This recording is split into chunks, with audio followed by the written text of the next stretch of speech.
everybody, welcome to another episode of Classic Gaming Brothers. I'm Zach. And I'm Seth. And we are the Classic Gaming Brothers. That's right, we are the Classic Gaming Brothers. That's right. And I want to thank Barry for our Premium Edition Lounge, which was this past Wednesday.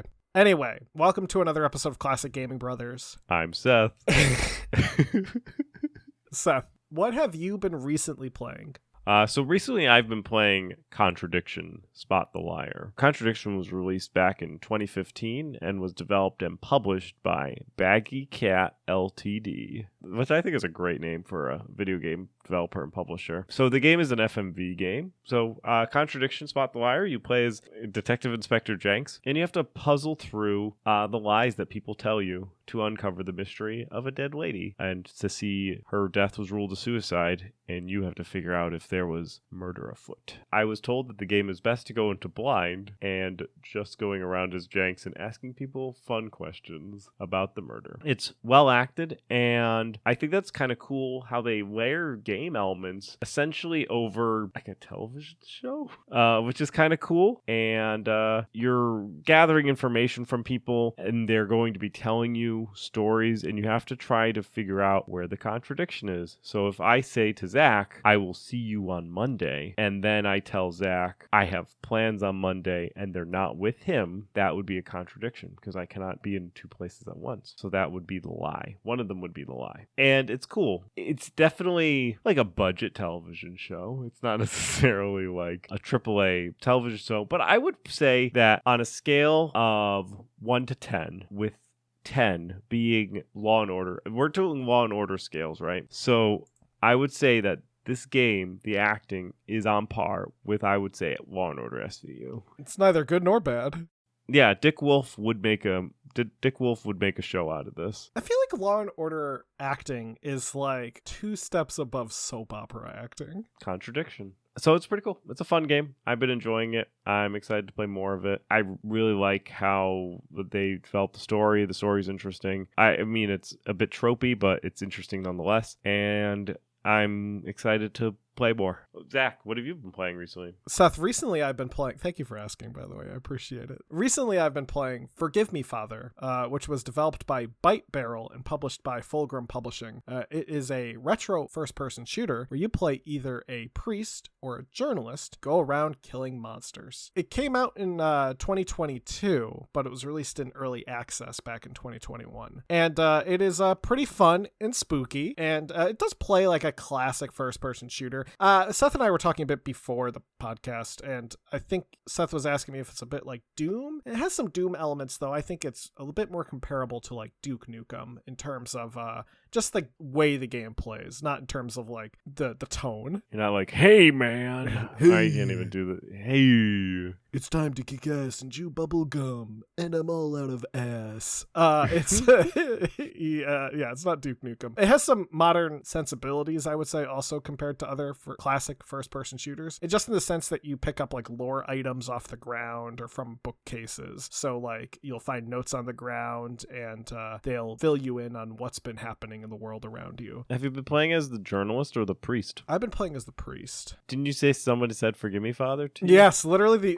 I say it, and literally. So your character speaks, which is another thing like Duke Nukem, where like the character has like one-liners and stuff. But in the opening scene, you are standing in a room and you pick up a gun, and your guy goes, "I will only use this in self-defense." And then you open the door, and a zombie charges you, and you just plop him.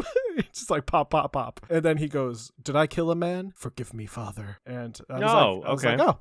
It was like he said the line. I don't know what the journalist will say. I think the journalist just plops, and then is like, gotta write a story. News at 11. News at 11! And that's the name of the game when you play as a journalist. It's a whole different game. It's like, did you ever play Dead Rising? Yeah, I did. So in the original Dead Rising, the main character is Frank West, photojournalist. And when Dead Rising came out, I had some friends that were playing it, and we were watching him play. And I feel like either we said it a lot, or he said it a lot, but I feel like he would always be like, Frank West photojournalist. And so I feel like that's hopefully what the journalist is is like in Forgive Me, Father. It's a pretty fun game. I like what I played so far. It has a cartoon aesthetic to it too. Not necessarily a cartoon in like a Mickey Mouse, like a comic book aesthetic. But also a lot of the dialogue and stuff pops up as speech bubbles, and like sound effects will be stylized as bangs and boops. Yeah, so like when someone's knocking at the door, it will say knock, knock, knock, knock, and like at one point you see a rat run by and it goes plip, plip, plip, plip, plip across the floor. So it has kind of a comic book aesthetic to it, which is fun. It's really reminding me of 13, like original 13. Maybe I'll pick. I did give you my copy. You gave me your copy because you were like, do you want a copy of this? I thought you gave it to me because you already owned it. You're just being a good brother. Yeah, I felt like you would enjoy the game. There was 2 retro FPS games, and I think you got the better copy. But we're just going to move on from that. Anyway. Yes. Well, we're going to move on to talk about something. So we have done lore episodes before. Well, we did one lore episode. We talked about Sonic the Hedgehog.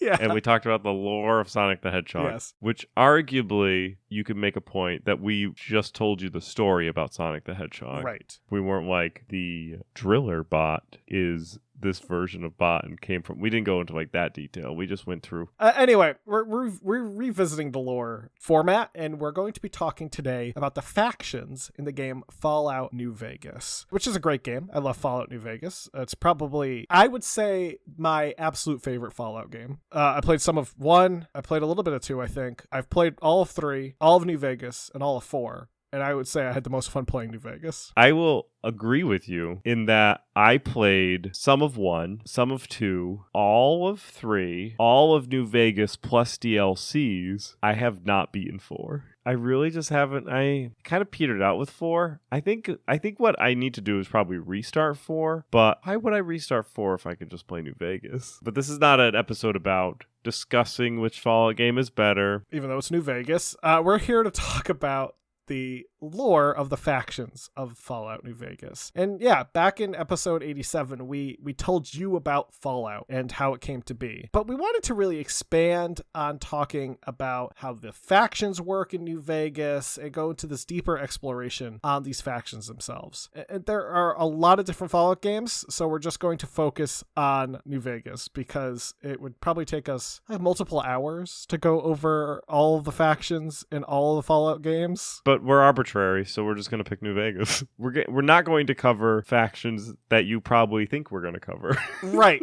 But to level set everyone, Fallout New Vegas is the 2010 Fallout game done in the what we could call the Bethesda style, which was what they did with Fallout 3, a first-person, third-person action role-playing versus the isometric role-playing of the past games. New Vegas, however, was developed by Obsidian and published by Bethesda, so it wasn't developed in-house by Bethesda. And this is a fun thing to note because at the time they were 2 separate companies, but now they are one and the same because they are both owned by Microsoft. The synopsis of the game is you play as a courier, and in the beginning of the game, while you are in the middle of delivering a package, you're jumped, robbed, and buried. Though, since this is the beginning of the game, you are not killed. You become unburied, and you're then tasked with figuring out why you were jumped, robbed, and buried, and what exactly was happening. You have to do this in a post-apocalyptic Las Vegas and the Las Vegas surrounding area. To kind of like sum up just some of the numbers of New Vegas, it would go down to be a commercial success with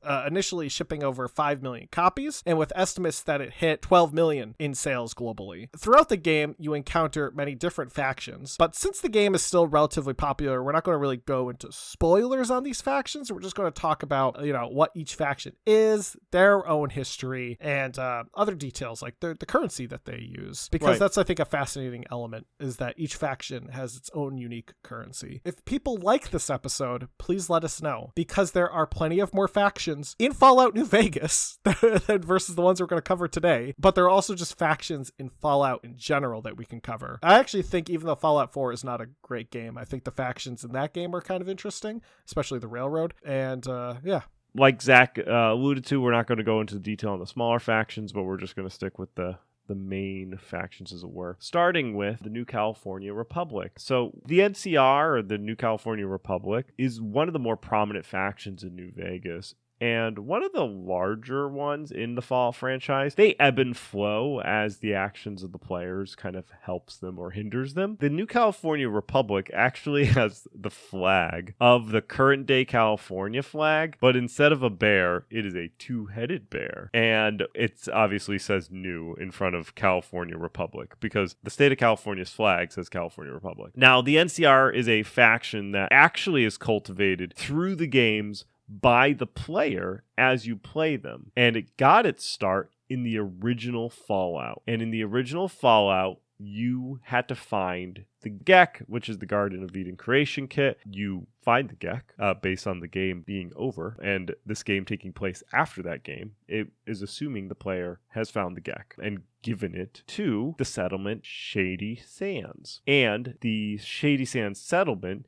because of the recovery of the Gek, actually allows the location to grow. And additionally, one of the characters that's rescued by the original player in Fallout was Tandy, who is the daughter of Aradesh, who is the leader of Shady Sands. Aradesh would go on to organize Shady Sands, calling it the New California Republic. And he's like, we should start establishing like a federal system. We should start voting for people. Let's start getting organized because we've got this Gek, we've got this idea. And so Aradesh started laying the groundwork to being the New California Republic. However, when Tandy took over leadership, she would take the alliances that Aradesh created and turn it into an actual republic under one cohesive body of government. So she went out and said to the various different future states of the NCR, hey, I know we have an alliance together. Now, why don't we just be one organization? And you can vote in the organization. You can have representation. It'll be great. And so the NCR started to form up. Shady Sands would actually go and incorporate Junktown into itself, and they would become the state of Shady and would become one of the 5 states that make up the NCR. Those 5 states are Los Angeles, the Hub, Maxon, and Dayglow. Many of them can be visited in various Fallout games, and I know the Hub plays an important role in, I believe, Fallout 1 and 2 in regards to where the merchants hang out. And those would be the multiple states that would make up the NCR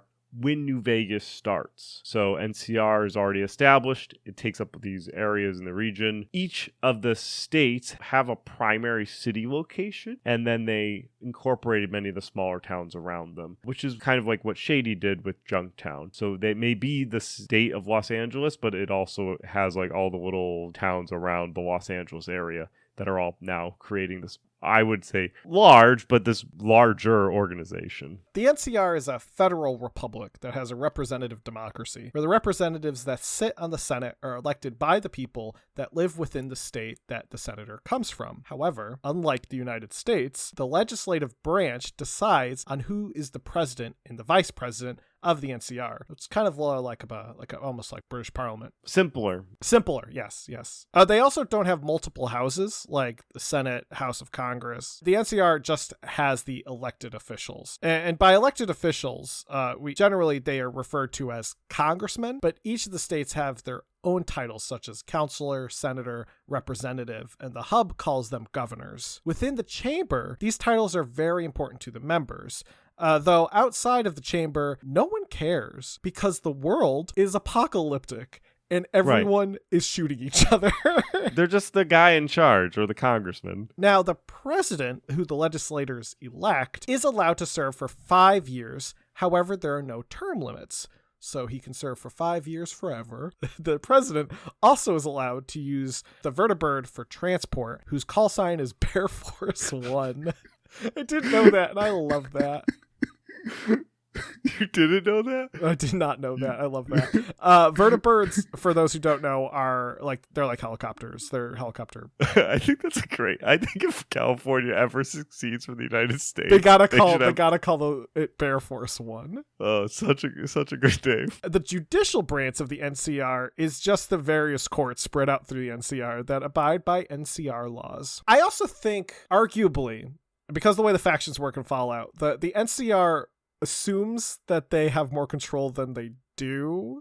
Like, you'll go somewhere and there'll be NCR people there, and they'll be like, this is our outpost, but they're like, constantly bombarded by like. But in another turn, the NCR is actually pretty established by the time of New Vegas. That's because true. President Kimball is the 5th president of the NCR, and Tandy served 2 terms. Yeah. So she served 10 10 years, years. So there's been some history that the NCR is established enough.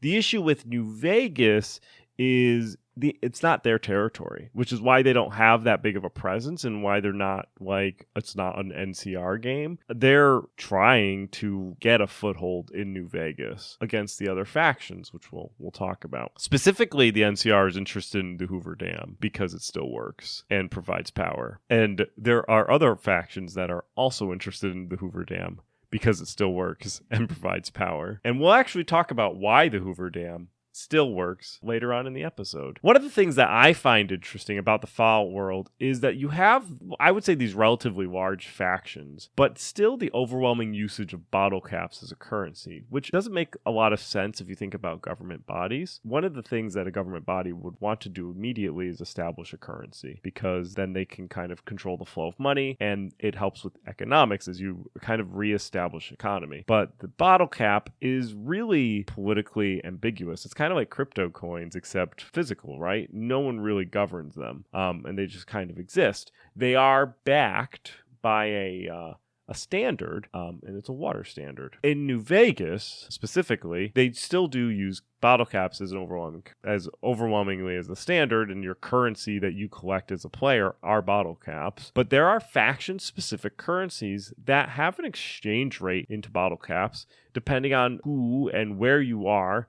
And one of those currencies is the NCR dollar. However, the NCR dollar in Fallout New Vegas is not as prevalent or valuable because of some history that happens before the game. There was a time where in the NCR, Vault City, and in New Reno, the NCR dollar was the universal currency, and it was backed by gold. They even had coins minted in gold. However, the Brotherhood of Steel, who we will not be talking about in this episode, would go on to assault various holdings of the NCR gold reserves to the point that the NCR ceased minting coins. And whenever any risk to gold happens in real world or in the video game created world, if there's a risk to these gold, people who have currency that is only representation of gold go and try and get the gold. And there were runs on the gold reserve as people attempted to cash out for their gold, because they thought that the Brotherhood of Steel were going to take it. So they would go on to stop minting coins,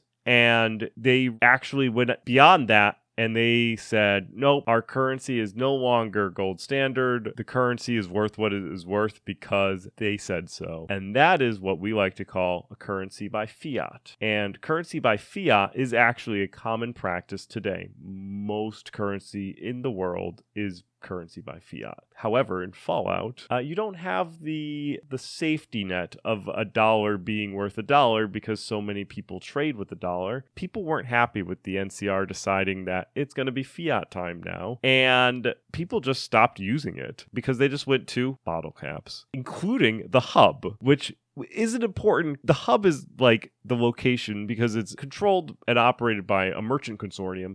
The hub is a very important location to kind of keep on using your NCR currency. They went back to the bottle cap, which is backed by water. So they were like, nope, we're done with the NCR dollar. So when the game starts, the NCR dollar are worth about 40% of the bottle cap and 10% of the next faction's currency that we're going to talk about, the Legion Denarius. Yes, because the next faction we're talking about is Kaiser's Legion, or Caesar's Legion. Kaiser or Caesar, it's pronounced differently throughout the game, though I think outside the Legion they usually refer to it as Caesar. Within the Legion they call it Kaiser. And the Kaiser's Legion were in fact formed up due to the followers of the Apocalypse, which is a faction that is found not only in New Vegas, but also in the original Fallout. Though they are not one of the factions we are talking about today.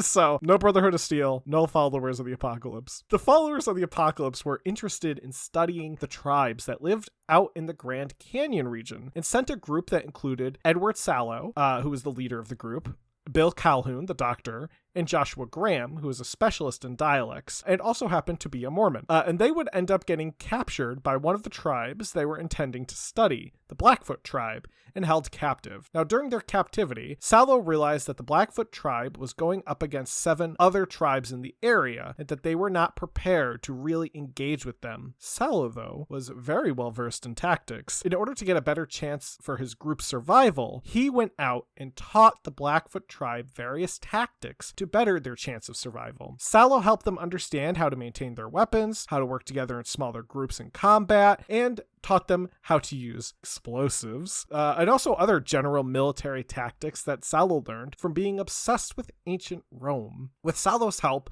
the Blackfoot tribe would go on to conquer all the surrounding tribes and acknowledge that they were the only able to do so with Salo's help. So it was only right that they would put him in charge. Salo is obsessed with ancient Rome, so he crowned himself the Kaiser and began structuring the Legion. When this occurred, Bill Calhoun decided that he would be better off returning to the followers of the apocalypse and went back and informed them of what happened and to tell them that they were better off just leaving them be. Josh Graham would go on to join Kaiser and become his second in command and would serve him as Malpais Legate for a time. And you can play the game to find a bit more about Josh Graham. Unlike the NCR, the citizens of Caesar legions do not have voting rights. Caesar's legion is a totalitarian dictatorship ruled by Caesar, who is advised by a few internal groups, including the Legate, the leaders of the Frumentari, which is Caesar's elite intelligence, infiltration, and terror organization, and the leaders of the Praetorian Guard, which is Caesar's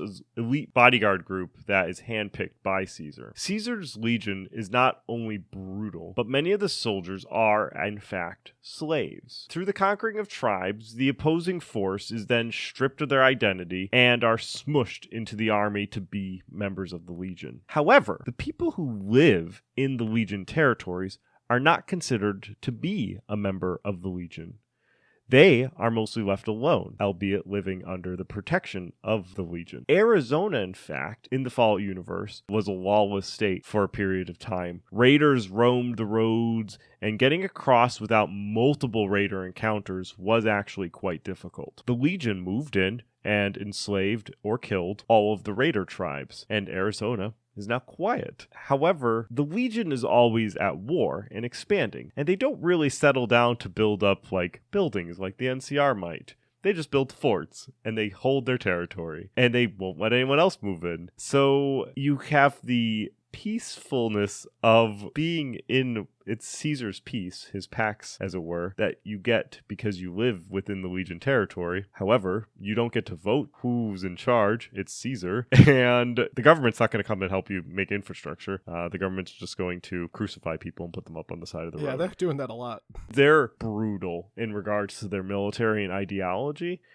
Which we don't really go into and talk about in this episode, but for perhaps a future episode, we can go into different aspects of these factions. Now, an interesting fact that Zach kind of alluded to already about the Legion is that they've incorporated Latin into the vocabulary. And since there is no soft C sound in Latin, Caesar is pronounced Kaiser. And if it's one thing a member of the Legion is particular about, is their Latin and pronouncing things correctly. So Zach and I would be screwed in the Legion. But they also say things like Awe instead of Ave. So you'd say like Ave Romano, you'd say Awe Romano. It's more like hard consonants, which Latin is filled with, versus soft consonants. But which is why within the Legion, he's pronounced Kaiser, and without, everyone just calls him Caesar. Now, the currency that the Legion uses is actually divided. There's two types of currency, the denarius and the aureus. Both are accepted everywhere, even though everyone hates the Legion, because they're minted from actual silver and gold. The denarius is minted out of silver, and on the back has Kaiser, Joshua Graham, and Bill Calhoun. And on the front has an image of Kaiser, but this time he's young. The aureus is gold and has an older Kaiser on the front and has a bull on the back. One denarius will get you 4 bottle caps, with one aureus getting you 100 bottle caps. Minting actual gold/silver currency keeps it valuable, unlike just saying that it's valuable. And one of the things that I found interesting was that unlike the NCR, who had gold reserves and minted the gold from those reserves, the Legion has gold and silver that they acquire.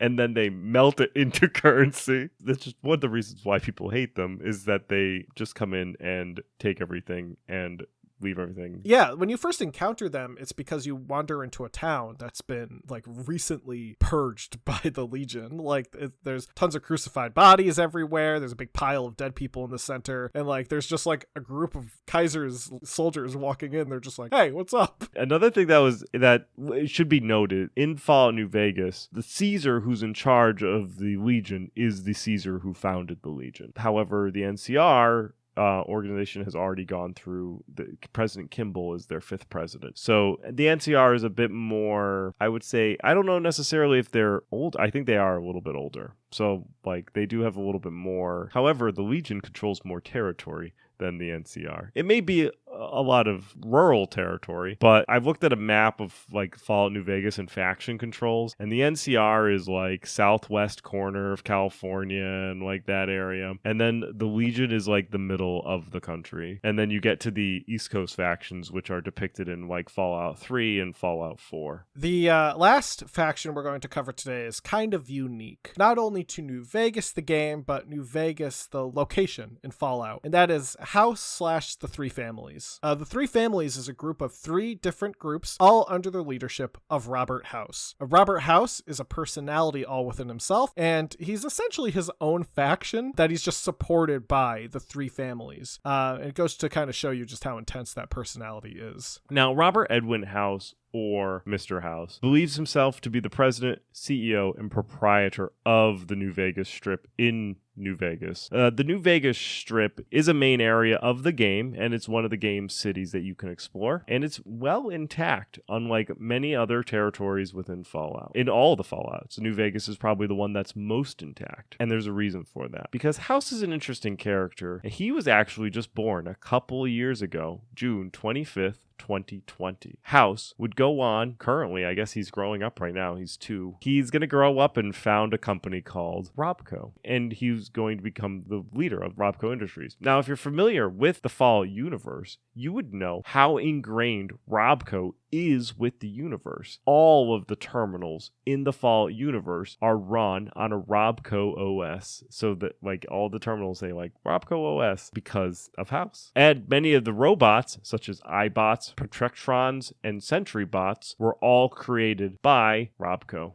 And the Securitrons as well. With his success and wealth when he was before the Great War, he was seeing that the Great War was happening, and he decided that he needed to safeguard himself from the end. And not only himself, his extension of himself, his casino. To do that, he integrated himself through a cerebral interface with his own casino, the Lucky 38, and the casino's defense systems, which, you know, all casinos should have their own defense systems, including anti-missiles. Through his efforts, when the war came, House was able to activate the defenses of the Lucky 38 and save Las Vegas and the Hoover Dam from the destruction by counter-missiling the missiles that were launched in that area. Though doing so stressed the system and put House into a coma for 61 years. Then all of his systems rebooted, he came back on, and then he continued to live, staying low, kind of playing the backroom game, very low-key, just letting things happen, not really leaving. He was very reclusive. He didn't leave his casino. So by the time the game starts, he is 261 years old, and at the time the game begins, the NCR are arriving, and they're trying to take over New Vegas. And the Legion is coming in, and he's seeing these factions come in, and so he's decided to take the tribes that were in the New Vegas area, causing anarchy, and he brought them into New Vegas proper to civilize the casinos, all while the Securitrons that he has maintain the peace and order. So if you go to New Vegas in the game, there are a number of Securitrons just wandering the area, protecting the place and keeping the peace. Mr. House is 100% based on a historical figure of millionaire Howard Hughes, who himself was very reclusive and, albeit a little strange in his later life. In fact, within the game, there's a location called the House Resort, which is a resort and golf club that actually has a huge painting of Mr. House standing in front of one of his his robots, which is actually based on the real-life photograph of Howard Hughes standing in front of a Boeing 100A in 1934. In fact, there's another character that our listeners may be familiar with if they played BioShock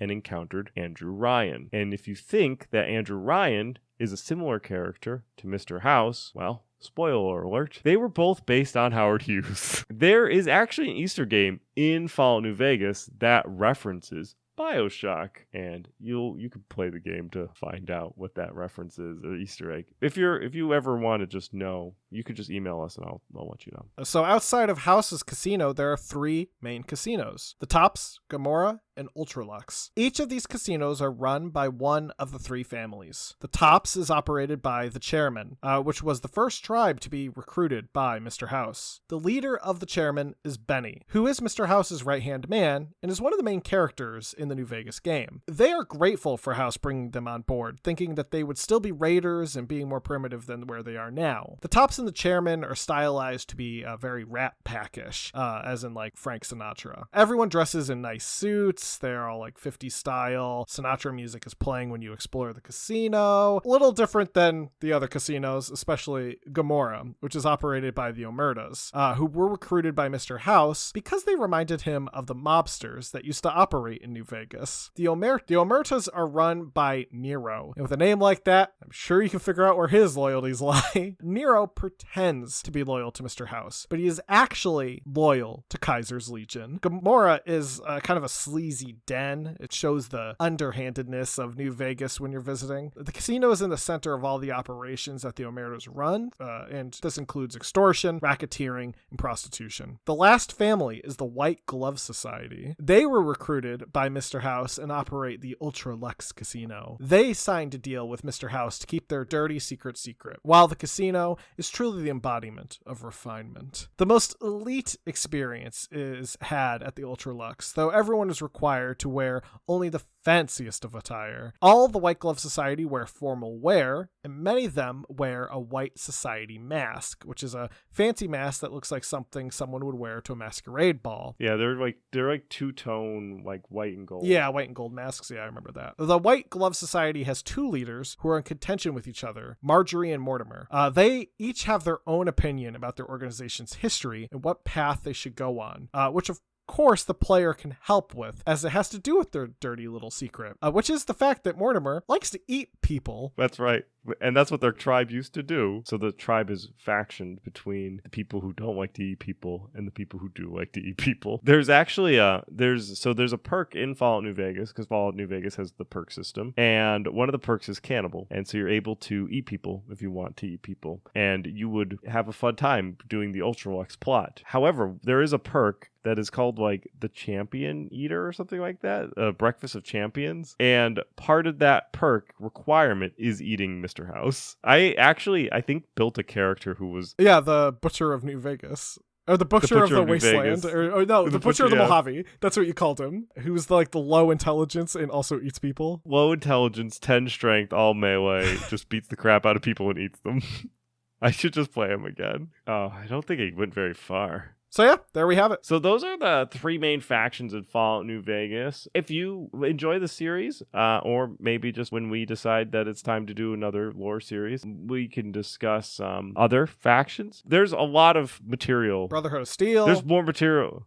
Yeah, follows the Atom, or the Worshippers of the Atoms, followers of the Apocalypse, all that set of the Boomers, the Republic of Dave. The Republic of Dave. There's enough Fallout material that we could have a dedicated Fallout podcast, because there's also all the different vaults that go on. It's a fascinating world to think about, and we like to talk about it occasionally. So if you like this episode and you want to hear more Fallout or either other games, lore information, games with a lot of deep lore that you might wanted some more a deep dive on, just let us know.